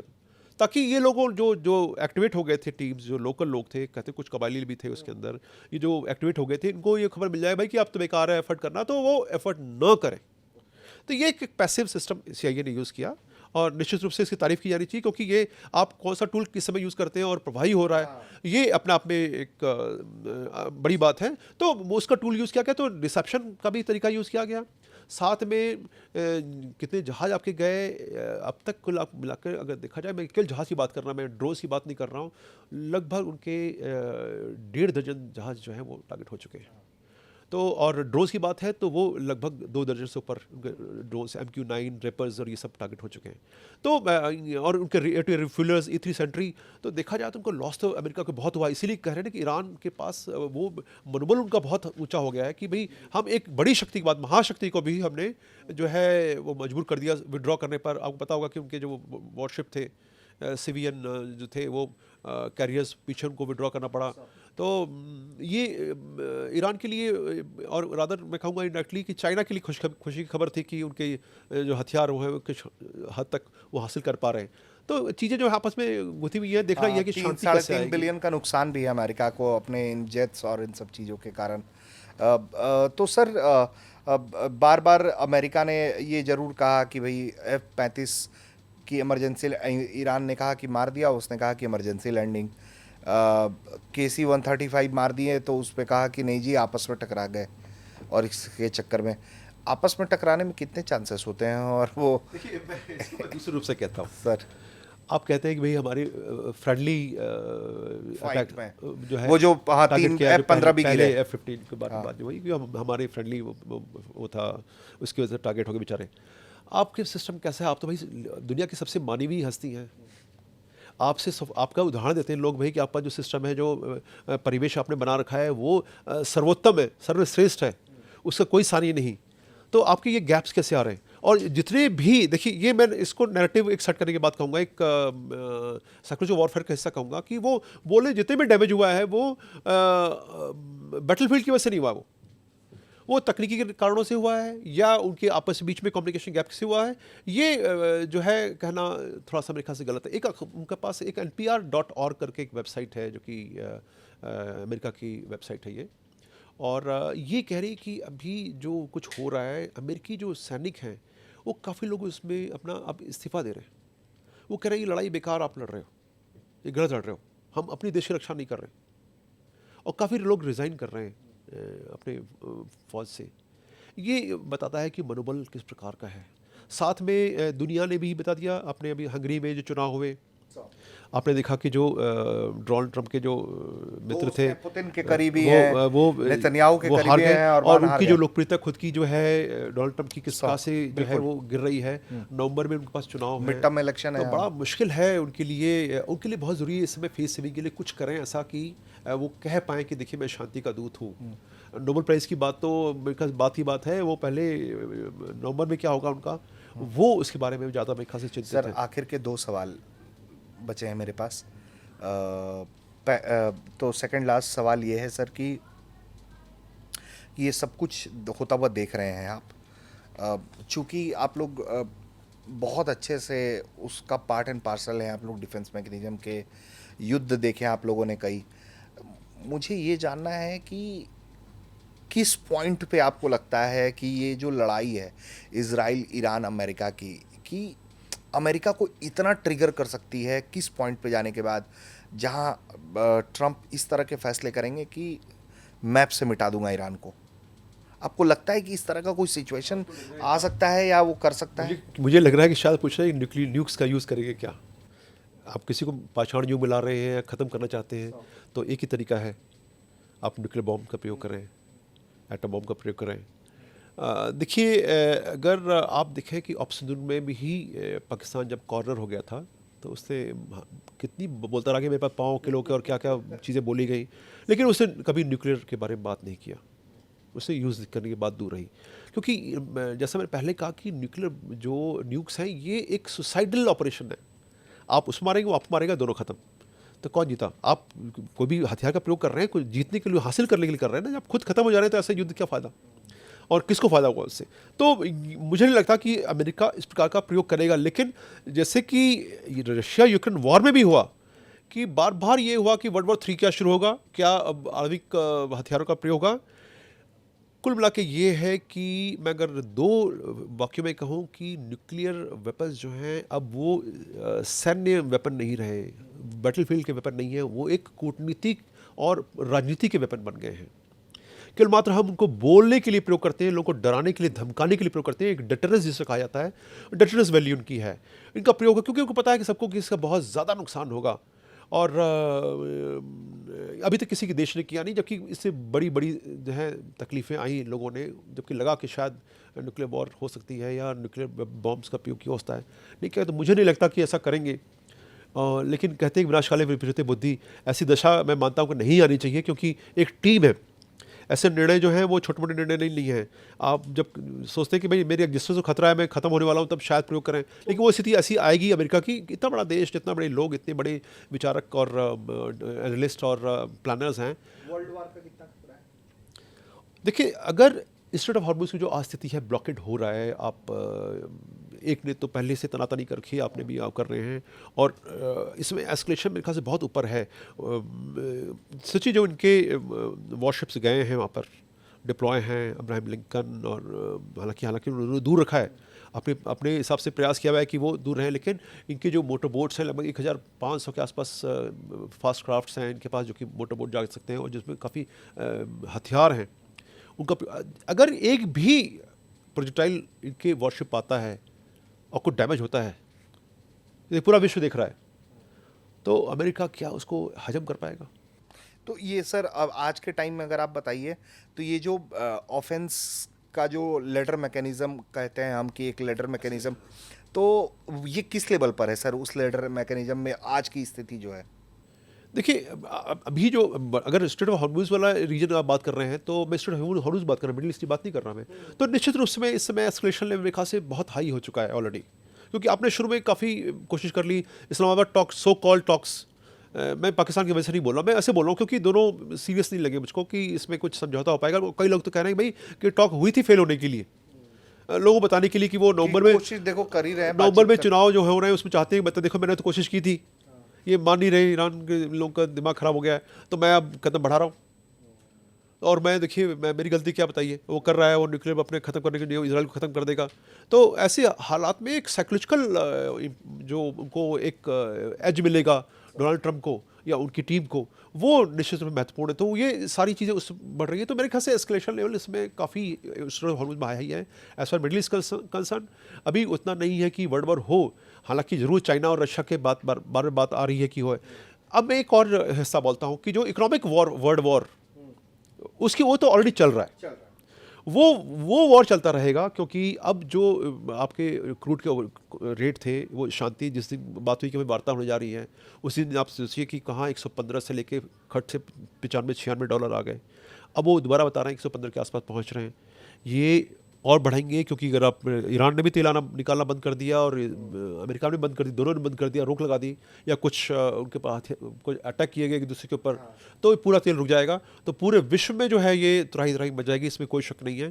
तो इकोनॉमिकली, और ये भी कहा है, वर्ल्ड ट्रेड ऑर्गेनाइजेशन में कहा है कि जो हमारी ग्लोबल जीडीपी है वो लगभग 1 से 1.25% हिट करेगी, और यूरोप में तो करा कि 1% 100% होनी है, क्योंकि सबसे ज़्यादा दिक्कत उनको है।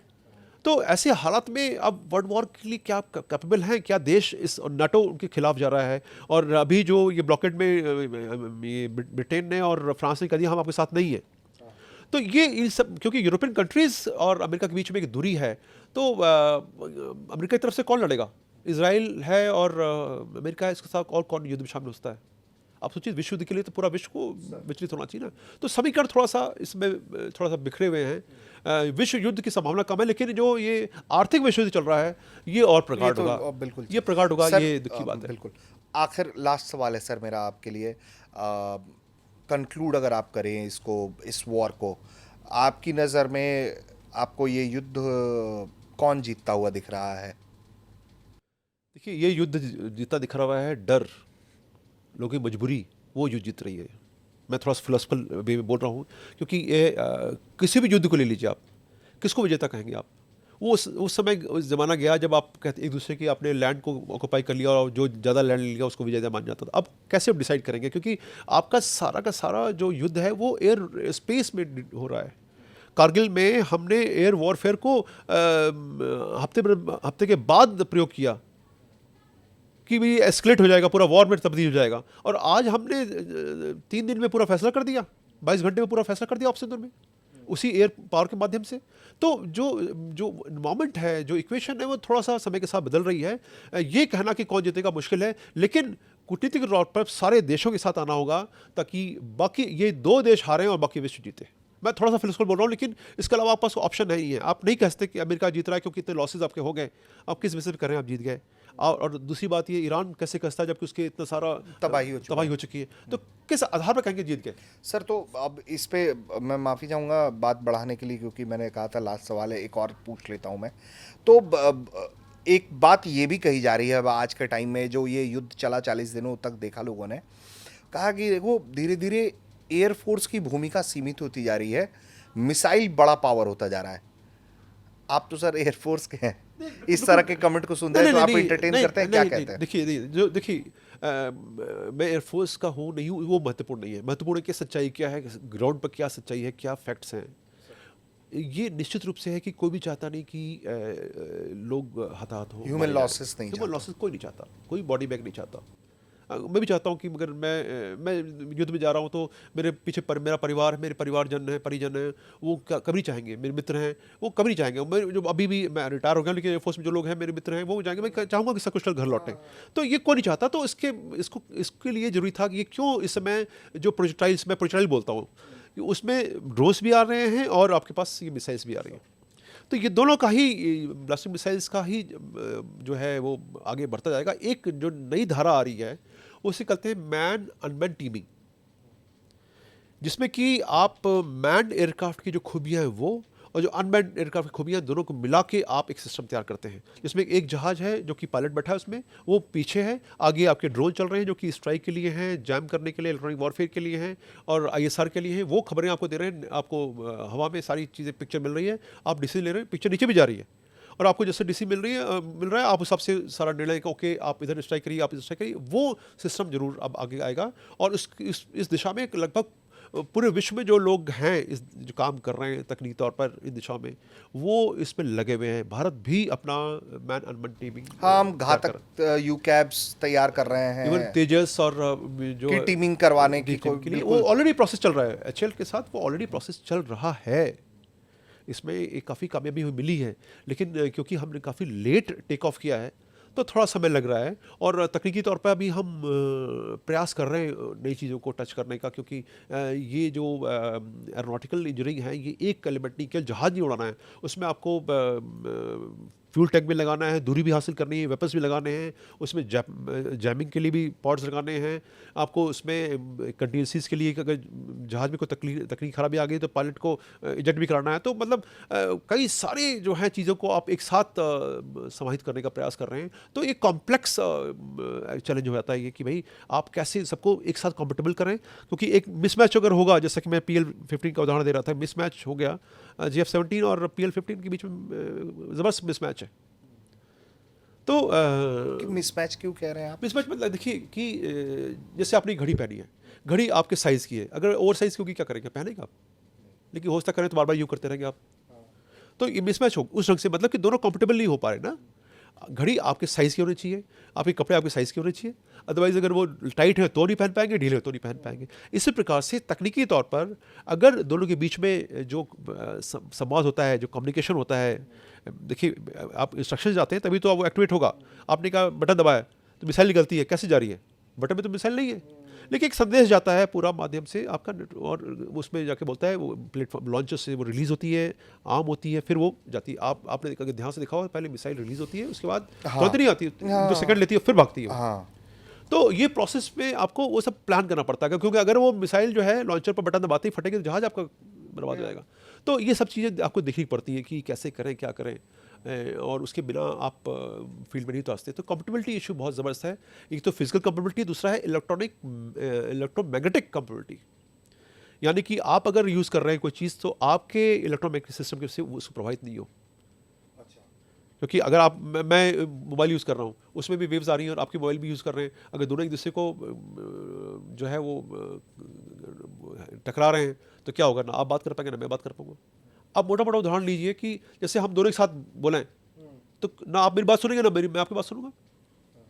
तो ये है मुद्दा कि आप इलेक्ट्रोमैग्नेटिक कंपेटिबिलिटी में कोशिश करते हैं कि दोनों चीज़ें एक साथ ऑपरेट कर पाएँ। तो आप फ्रीक्वेंसी के बीच में चेंज करते हैं या कुछ और दूसरे पैरामीटर से उसको वेरिएशन लाते हैं ताकि दोनों एक साथ ऑपरेट कर सकें।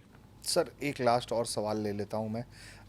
एयरफोर्स फाइटर जेट्स को लेकर जिस तरीके से आगे बढ़ रही है, हमारे सामने चुनौतियां कई हैं। तेजस के इंजन को लेकर हम बात करते हैं, राफेल की ख़रीद को लेकर बात होती है, तो उसमें मुझे ये तो नहीं पता है कि ऑफिशियली क्या स्टैंड है, क्योंकि कभी पब्लिक डोमेन में नहीं आया।